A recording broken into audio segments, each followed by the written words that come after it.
হ'ব তই গৰু বিষয়কে ক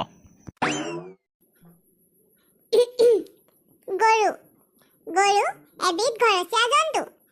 গৰু আমি সকলোৱে দেখিছো আৰু চিনিও পাওঁ। গৰু বহুত উপকাৰী বস্তু। আমাৰ সবৰে ঘৰতে গৰু এটা নহয় এটা হ'লেও আছে, কাৰণ গৰু দুই প্ৰকাৰৰ। কি কলি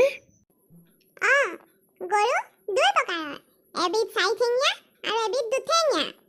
উদাহৰণস্বৰূপে দুঠেঙীয়াৰ ভিতৰত ময়ো পৰোঁ, কাৰণ মোৰ ঘৰত মা দেউতাই সদায় গৰু গৰু বুলি মাতে। ঐ গৰু এইপিনে, ঐ গৰু কি কৰিছ, মোবাইল কেলে চাইছ। মোৰ লগৰ ৰাকেশ যে, সিও এটা গৰু, তাকো ঘৰত মাক বাপেকে গৰু গৰু বুলি মাতে। অৰ্থাৎ গৰু দুই প্ৰকাৰৰ। চাৰিঠেঙীয়া গৰুৱে ঘাঁহ খায়, কিন্তু আমি দুঠেঙীয়া গৰুৱে ঘাঁহ নাখাওঁ। ভাত, মাছ, মাংস, পিজ্জা আমি চব খাওঁ। ঐ ঐ গৰু তই তই এইবোৰ কি কথা ক'বলৈ